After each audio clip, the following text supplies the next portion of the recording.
Hello, welcome to Susie Unshaped. I'm Susie, and this is a series that I have with my beautiful sister called Susie on the Sofa with Cass. Meet Cass, my amazing sister. And we were just talking this morning about how we wanted this series to go, and we were like, why are we doing this? Why are we recording this? And we both agreed that our North Star metric for our lives is to help ourselves feel better. And the point to record this is to help shine a light on how we did that, in the hopes it might shine a light for you as well. So welcome, Cass, to the series. Very exciting. Yes. And so Cass has just come back from, I like to call it a boggle button life experience. Hit the boggle button. She hit the boggle button, which is basically where you blow up your life into a million pieces and you see where all the pieces land. And it can be messy, and it can be elating, it can be exciting, it can be lonely. So that is what we want to dig in a little bit in this series and talk about both of our experiences in sort of blowing up your life so that you can rebuild it in a way that makes you feel good on the inside, like that gives you goosebumps, that gives you the little wiggle that makes you go, yes, I love this, and living from that. So, Cass, do you want to tell us a little bit about why you decided to blow your life up? Sure. That's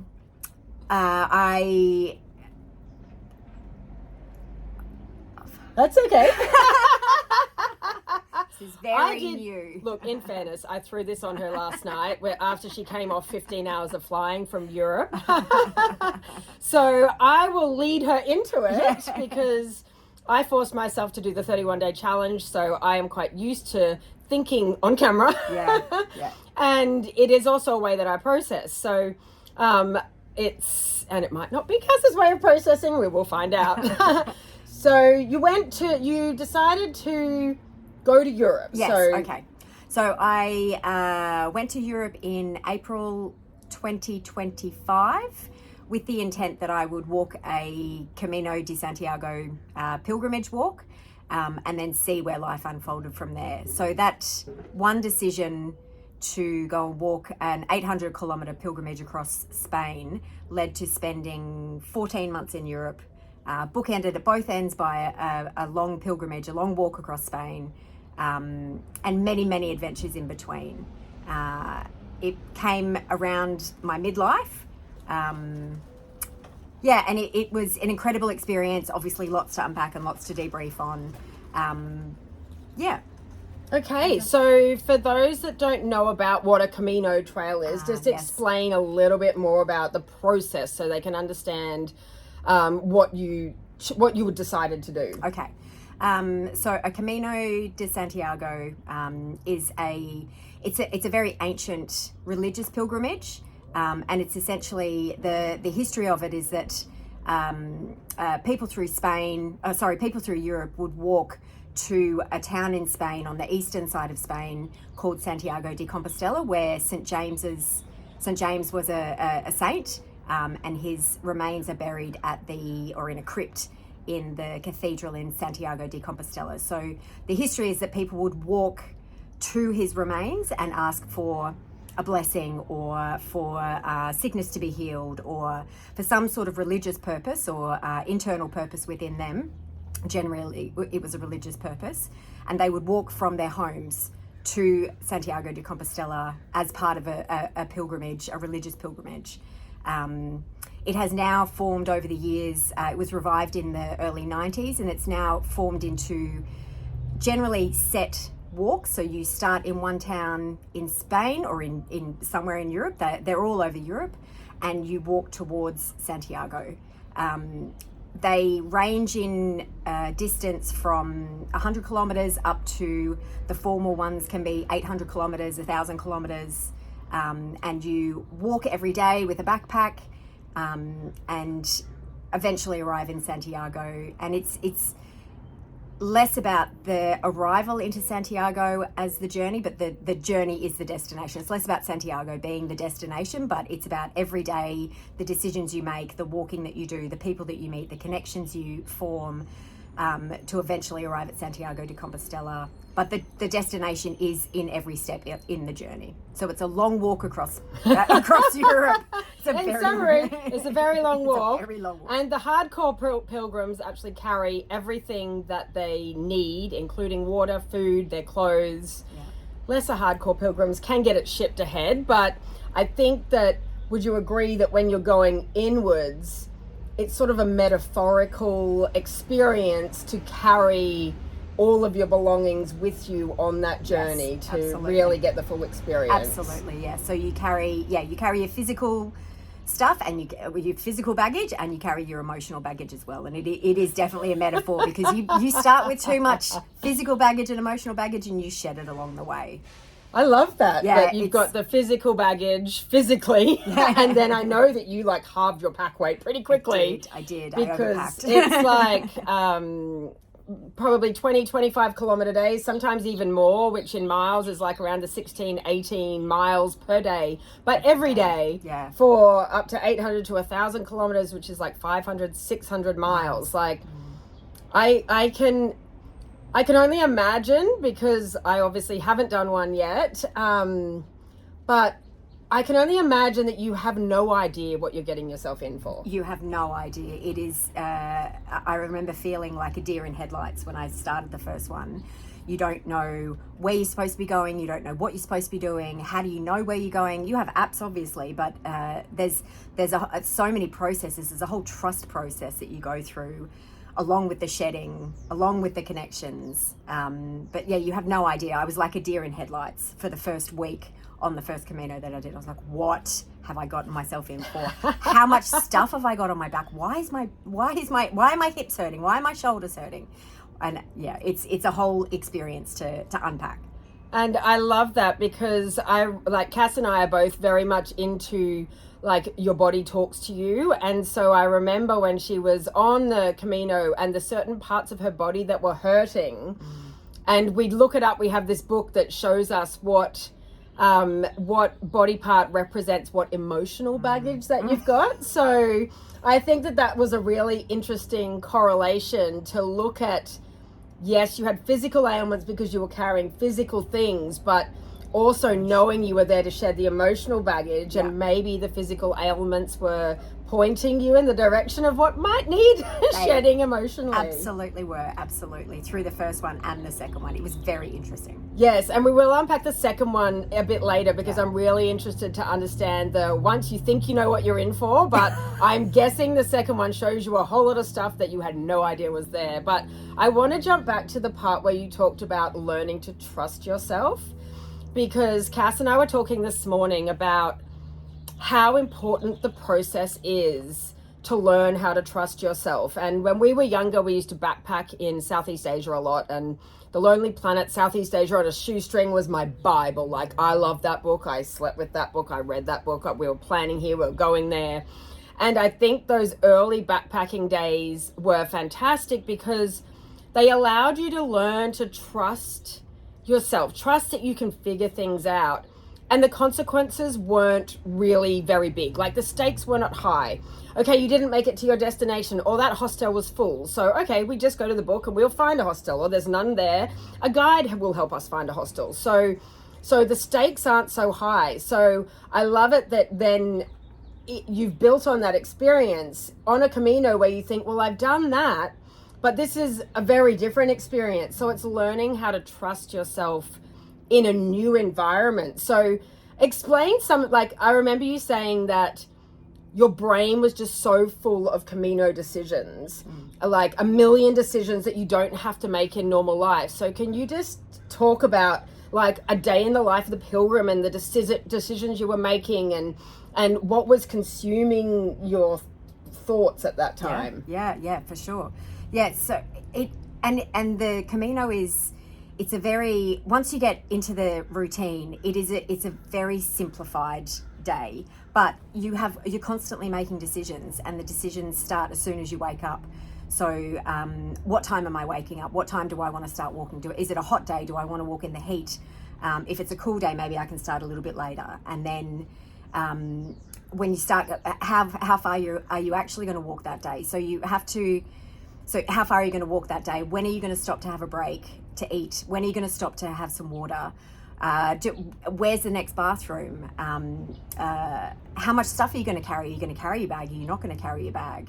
And you're constantly making decisions. So when you actually decide, okay, I'm going to walk 25 Ks today, sometimes there's deviations. So you can take the normal route or you can take the road less traveled, which is a deviation. Generally it's longer. So do I want to walk further today? Do I want to have a different experience to everyone else? Do I want to walk with people? Do I not want to walk with people? Do I want to stop and look at the cathedral or the church or the historic relic or the Roman bridge or whatever it is? Do I want to walk with people? Do I want to talk today? Do I not want to talk today? Do I want to have headphones in? Do I not want to have headphones in? Like, it's constant decision making all day. Have I eaten enough food? Have I drunk enough water? Do I want to stop in this town? When do I want to eat lunch? Do I want to take my shoes off? Do I want to swap my socks? Do I need to put on more anti-friction cream? Are my feet, am I getting any hot spots? Like, you become...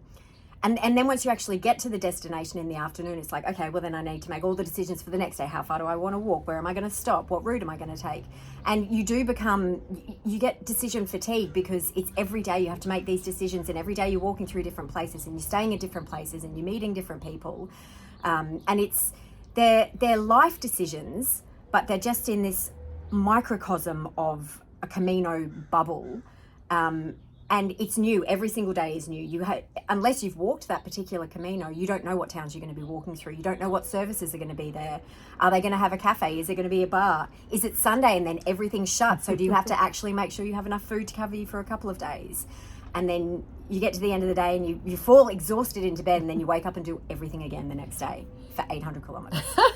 So it's actually not really about the walking, but I think probably...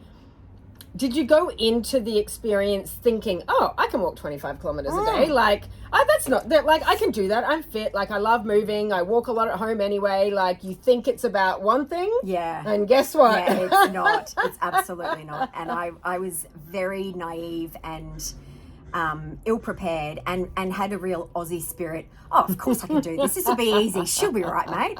And I'm fit and I'm healthy and I'm young. And I thought, oh yeah, of course I can walk 25 Ks. That's not a problem.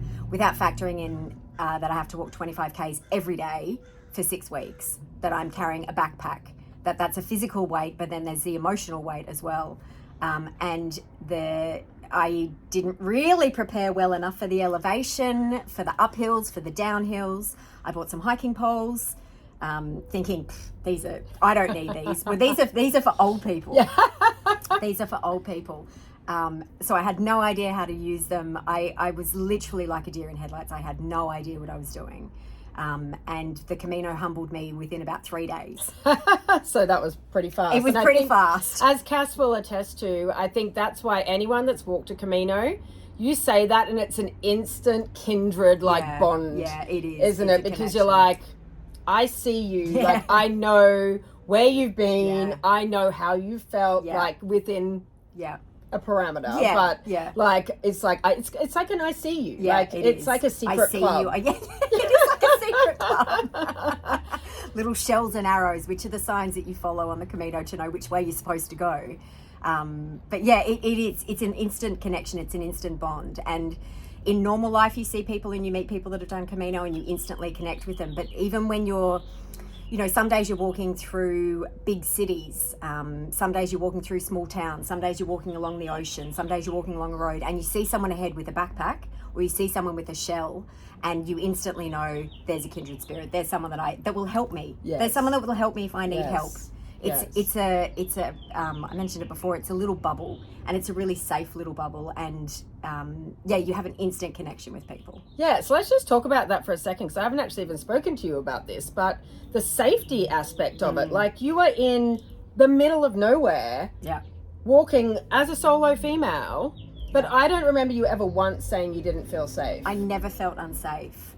I walked 800 kilometers across the north of Spain and then kind of through the center of Spain. And most days I walked on my own. I would walk with other people sometimes, and sometimes, and the 2 Caminos that I did were different in volumes of pilgrims. Okay. So the first one had fewer pilgrims than the second one, but even when I was on days when I was walking alone, I never felt unsafe. I never got that spidey feeling, that sense of, oh, this is an unsafe environment. And you always know that there's people ahead or there's people behind. So if you need something, you can stop and someone will eventually come along. Even in the towns that I walk through and the places that you stay at night, like in normal life, you would never leave your phone charging on a table in a hostel. Yeah. Not in a million years. Or you would never leave your backpack unattended. You'd always lock it away in a locker. But on the Camino, it is such a safe environment for everyone. There were lots of solo female travelers. Never ever once did I feel unsafe. I never felt threatened. I never felt, it's a wonderfully safe environment. So there's nearly like a guardianship. Yeah. Like a guardianship of the Camino Trail. Yeah. Probably both energetically and also within the community and the bubble that everyone is there to support everyone else on their journey. And I was just thinking when you were listing all of the tasks, and it nearly sounds a bit like it's like a moving journey of meditation, because you get so caught up with all these things that it's nearly like you get snapped out of everything else and you're really grounded into the present moment, because the present moment, like, you need to know where that water is, because if you don't know where the water is, you can't walk 20 kilometers without water. Well, you can, but it would hurt. And people do, and you learn the lessons really quickly. But it is like a moving meditation. You become really present in the moment that you're in, because it's a simplified version of life, even with all of the constant micro decisions that you have to make. But all you need to worry about for 800 kilometers is the next step, and the next step, and the next step after that, and the next step after that. And yes, you need to worry about the food and the water, and you only run out of water a few times. Yeah, once you learn that quickly. You learn that lesson very quickly. But it does become a moving meditation, and then the community of pilgrims are all in this moving meditation together, and we're all there for the same reason, and we are all there to help each other. And it's wonderful to see the connections that people make, and the help and the kindness and compassion that people show to each other. Like if you have sore feet, there will be any number of people there offering you Compeed Band-Aids. Do you want a foot rub? Do you have enough ointment? Yeah. Do you need some anti-friction cream? Do you have some painkillers? What can I do to help you? I have either knowledge or a skill or some supplies, and I want to help you. And I suppose, like, you obviously choose to do a Camino because you're not looking for something. We all know that we're looking to find that part of us inside that we have forgotten about. And so lost my train of thought on that, but anyway, I suppose to have that support in that process, when I think probably these days we all know that everyone's so disconnected in life, that I do think that feeling of support might be even a part of the nurturing that our souls are missing, because we all live such compartmentalized lives. Yeah. We keep calm and carry on and just keep doing things, and we probably don't feel like we have that level of support out there. So it sounds like I'd never thought about the Camino as the experience of imagine if you felt for however many weeks just constant support in your journey, knowing how that feels. I think that would be such a soothing balm for the soul, like when you feel alone and you go on to do something difficult, and maybe it's just retraining the soul and ourselves that support is there. We just either need to know where to look for it, remember to ask for it. And also it's a two-way street. It's like when you're receiving support, you're giving support. It's that flow. And I think that goes back to us. That's why we're recording this. It's like helping ourselves, but if that can help others at the same time, like that's what our North Star metric is. Like that's why we're talking today. That's why we're sharing this, because I think it's the point. It is the whole point. And you hit the nail on the head. It's remembering to ask for support, because I went in as we are both very strong, independent women, and I don't need support, I don't need help. And you know, if people want to help on the Camino particularly, I think generally in life though, people want to help, they want to have a connection. And it is missing from society in so many different aspects. And you go onto the Camino, and like I said, if you've got a blister, people want to help you. They physically want to help you. Do you have Compi? Do you have blister wool? Do you need me to lance your blister? Like I have seen women who that would don't. not be me. No. She's the medico, not me. But women who have never, or people who have never met other people, quite happily sitting down and tending to their feet and caring for their feet. Like it's such a... Oh my God, that just like gave me like biblical chills, isn't it? It's beautiful. And these are pilgrims helping other pilgrims, and there's people who run the hostels who will wash your feet for you and tend to your feet. Yes, and these are because your feet are the most... I've got so many chills right now because I can just see, like, to me that feels so ancient. It is. It is so ancient. You know, your feet... nowadays we've got these fancy sneakers and toe socks and anti-friction gel, but way back in the day when people were making the pilgrimage, they just had some leather bound to their feet, and people would tend to their feet, and they're the most important physical part of being able to walk the Camino, to be able to get to Santiago, to see the remains of St. James, and to have that amazing experience, and to see that kindness and compassion and connection still through the feet and everything else as well. But the feet are just, they're so important. Well, they're such a symbol for the metaphor of the journey. Of the journey, Isn't it? Without, if your feet are injured or hurt and you don't look after them, you can't complete the journey. So if you like to flip that, that's kind of a part of why you're doing it, because you're trying to heal your injured vessel that has been broken down by life, basically. And by life, I like to call it like an autopilot life, where you've forgotten yourself, you've forgotten to remember who you are. And I think that going on a pilgrimage like this, it's the first step in that remembering to take care of your vessel, being the feet, in the journey of life. It is, the Camino is life in this tiny little bubble, and you can see all the decisions, like the feet and the water and everything is just a metaphor for life decisions, and you get to experience it on a daily basis, and you think, wow, this is incredible. It's incredible. So now that's what I want to ask you is about the second Camino that you did, because obviously you go in thinking, well, I know what I'm doing. I'm going to move that a little bit. I know what I'm doing. I've done this before. I got this.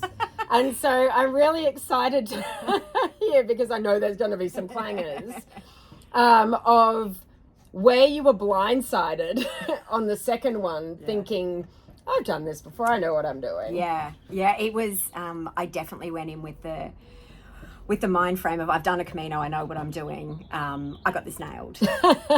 And again, the physicality of it floored me. I remember the first day I was practically skipping along the trail, and the trail was up and over the Pyrenees. It was very steep, but I was skipping. I was on a high. You've got the adrenaline. You've got all of this. You've got all of these other pilgrims around. You've got this big pilgrim energy, as my dear friend calls it. And you've also completed one, so you know I can do this. Like, I've done this before. There's nothing new here. No, there was definitely some ego and some cockiness going into the second one. I know what I'm doing. But you forget about the physicality of it. So you are still putting a backpack on and walking 20, 25, 30 kilometers a day. So logistically, the second Camino that I did was easier to follow. There were more signs. So I literally couldn't get lost physically. But it brought up so many different challenges, physically, emotionally, within my soul, that I hadn't expected. I thought I was just going for a nice walk across Spain. Oh, no.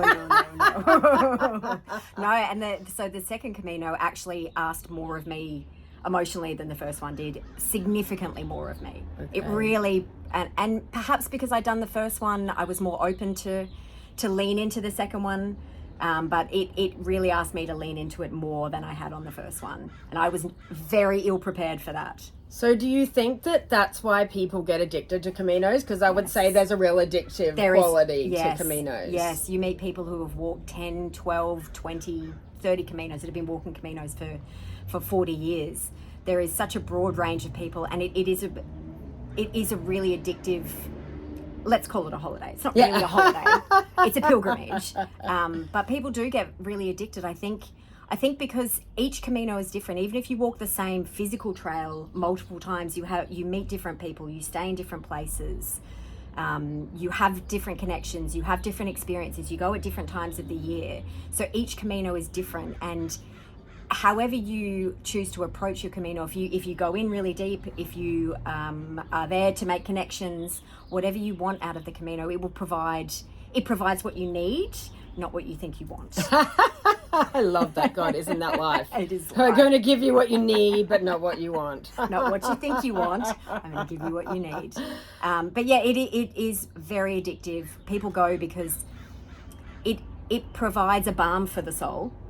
It absolutely provides a balm for the soul. It provides beautiful connections. But it doesn't give you the easy way to get it. It doesn't give you the You've got it. What is it? That that nursery rhyme? We can't go over it. We can't go around it. We got to go through it. You have to go through it. You have to go through it. You do. And I think that goes back to, like, obviously not everyone can take a year off to do a Camino. No. So if you were to think of it like how could you get bits of a Camino experience in everyday life? Like micro experiences, like, is it well, over to you, like, how do you feel like you could incorporate some of the experiences you had from the Camino in everyday life? And there are so many discussions while you're walking Camino with other people about how do you integrate this beautiful feeling, because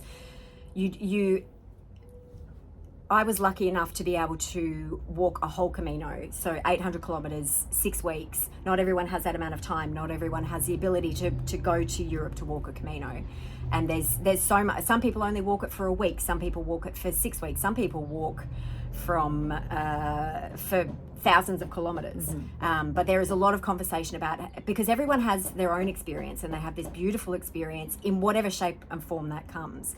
And there's a lot of conversation about how do we take this into daily life, because you can't walk a Camino forever. No.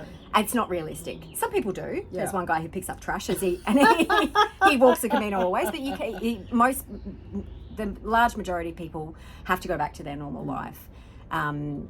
So the experiences that you have, and it's the simple things. You are walking with your feet every single day. Yes, your feet are not physically touching the ground, although some people do it barefoot. Yes. But and you're always in nature. You're always outside. So standing with the sun on your face, putting your feet on the grass, spending some time in nature, whether that's at the beach or walking through a forest, or even just standing in your garden or you're on your balcony. If you're in an apartment with a balcony and looking look up at the sky and watch the clouds, and it's those simple experiences which you have day after day, moment after moment on the Camino, that you can easily bring into your life. Okay, so you don't actually, I think she's giving you the cheat codes here.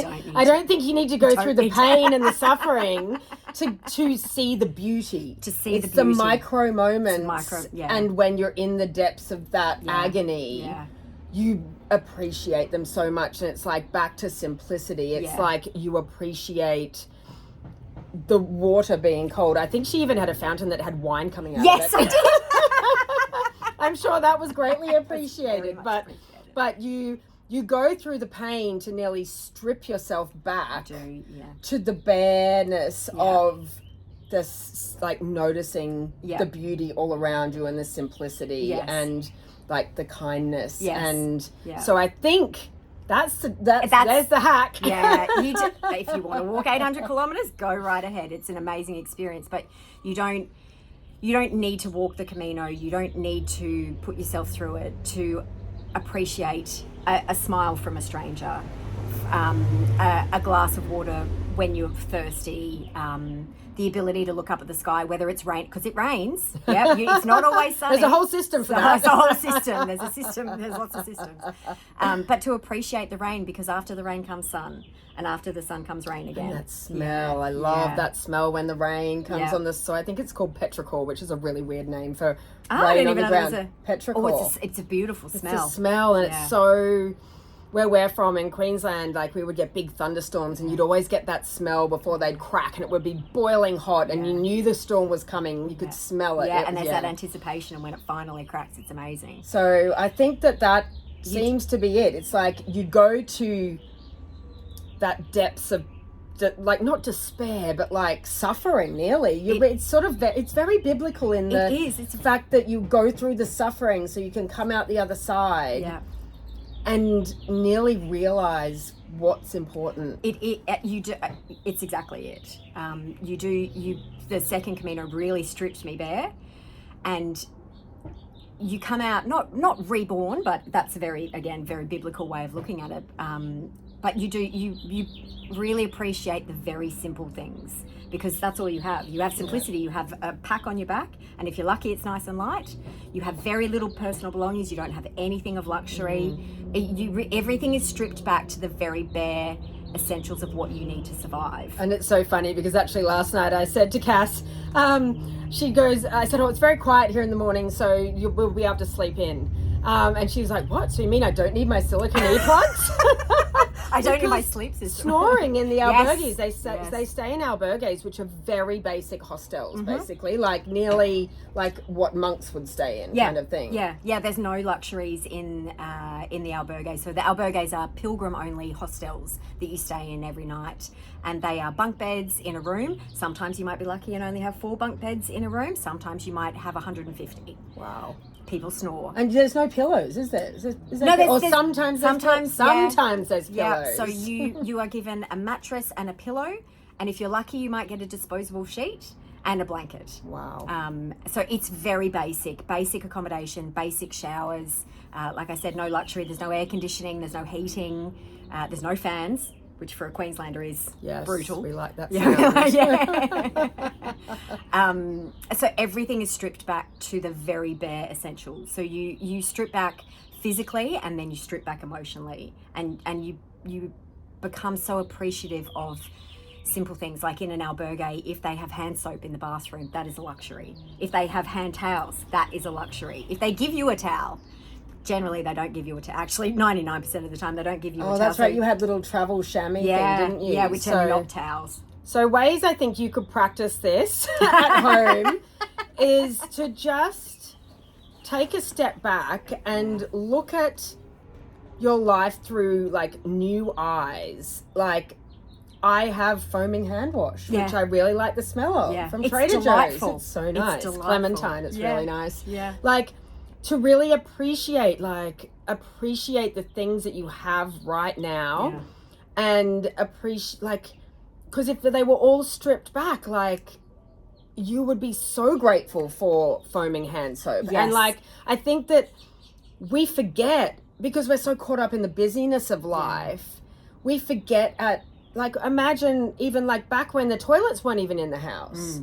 Like when you had to go outside or there wasn't even a toilet, and it was like a chamber pot under the bed. Like running water is a luxury. Like we all have these phones, like we're so connected, yet we feel more disconnected than ever because we've forgotten to take that step back and just appreciate a tiki hut that we're sitting in. We haven't mentioned the tiki hut. That's a whole other conversation, but appreciate a tiki hut that just appeared for us to film in. But you absolutely appreciate everything. You get to the stage where I appreciated the snorers.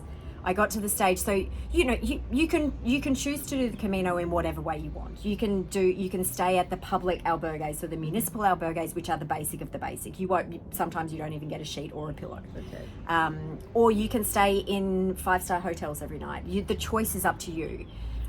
So when you go to an albergue and it has a luxury like hand towels, so you don't have to wipe your hands on your pants, or there's really hot water, or there's enough hot water for all of the pilgrims to shower, you become very appreciative. And then I found, interestingly, on the first Camino, and this continued in the second one, so we would pass through I chose to get a hotel room in some of the bigger towns. So I would stay 2 days, have a rest day, explore the town, and I would get a hotel room.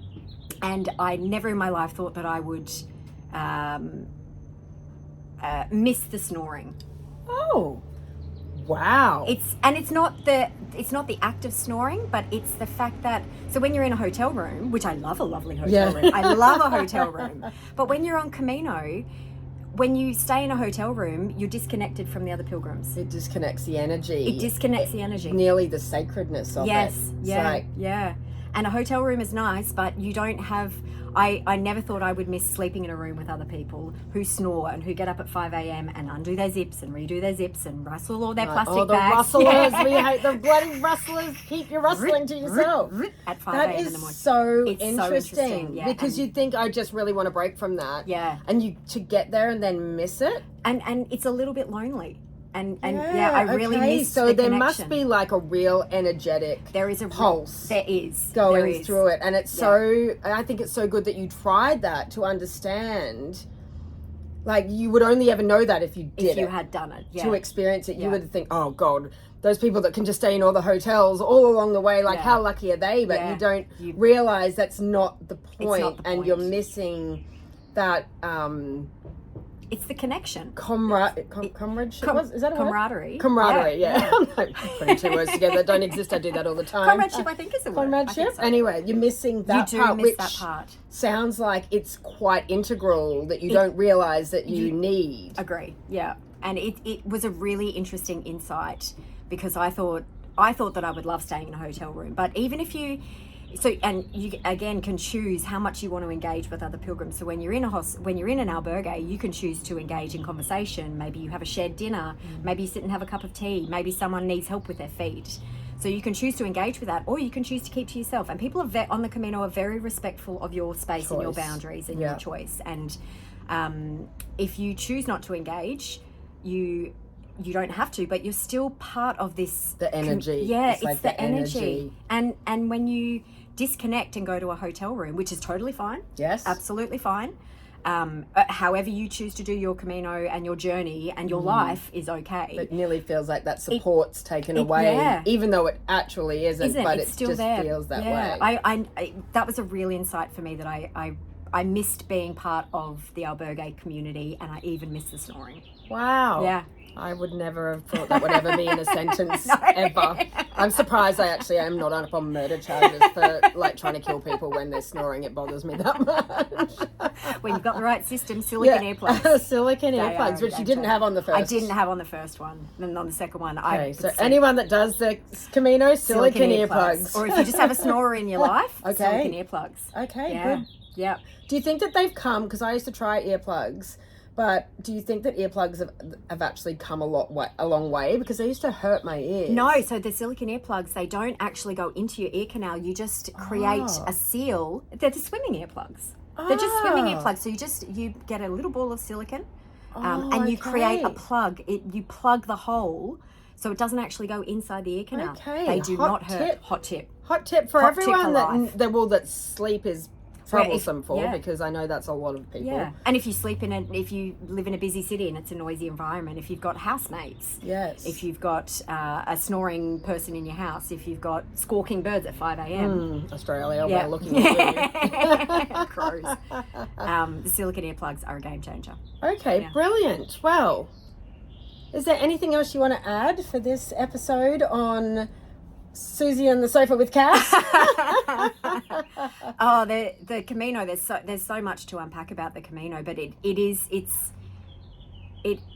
it's a life journey. But you don't actually need to walk it to experience it, to come back to basics, to figure out what actually makes you feel amazing. Okay, so I think maybe the takeaways might be, I think number one, the essence of a Camino is that you've carved out yourself space. Yeah. You have given yourself a block of time. Yep. You choose the Camino because you can't get out of it. Like, it's from there to there. Like, there's no shortcuts. Like, it is a linear, it's a linear process, isn't it? Yeah. Probably in a very non-linear Yeah. process. But it's a linear process. So I think that giving yourself space, you probably don't need to go through the hardships and the challenges. You can if you want. It's beautiful, but it's nearly gifting yourself some time to reconnect back inwards, to appreciate the simplicities around you, basically. Yeah. If you wanted to summarize it. Yeah, and it is a gift. It is a gift. Everything on the Camino is a gift. But the simplicities, the gratitude and the gratitude for simple things. Like I said, a smile from a stranger, or if you're having a tough day, or someone else is having a tough day, and you say to them, "Are you okay?" You give them a hug. Like it's the basic simplicities that bring you joy. That you don't need the latest whatever for. You don't need. Because we're so busy consuming, and everywhere we look, we're being told what to consume that's going to make us feel better. Yeah. And the Camino strips that all away, because even if you have some of those luxuries, they're too heavy to carry. Yeah. So they have to go, because it's like, well, it's my hips or my feet or whatever the luxury is. Yeah. So you get it stripped away from you out of necessity. Yeah. So instead of that, you guys, you don't need to strip your luxuries away out of necessity. You just need to gift yourself the space to sit in appreciation for the simple things. Yeah. You don't need the fancy things. You don't need the fancy things. You don't have any fancy things. And by the end of it, you have very little. And everyone smells a little. There's a definite pong, no matter how much you shower and wash your clothes.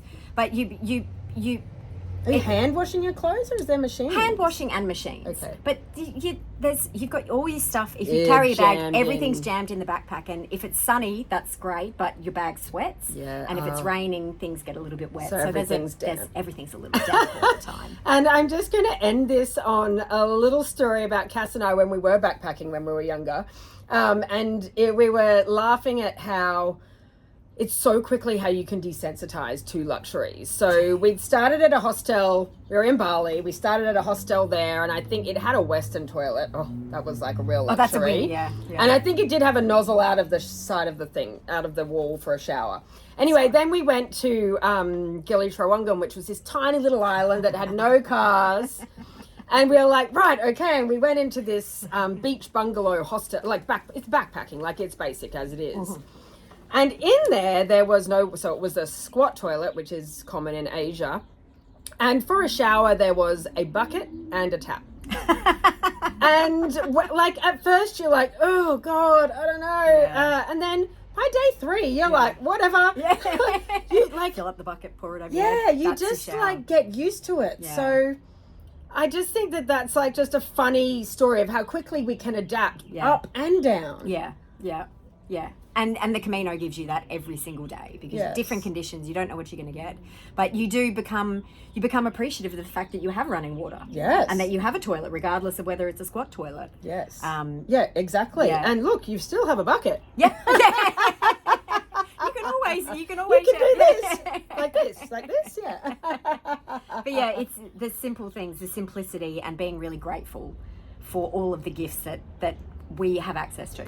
Yes. Internally and yes, it's in our surroundings as well. Completely. Well, there we go, I think. Episode with Cass on the couch, I wanted to say, but it's actually Susie on the sofa. Or maybe it's Cass on the couch and Susie on the sofa. Couch was really hard to say. It's really hard. But we love you lots, and we will see you again soon, because this is only the beginning. Bye. Bye.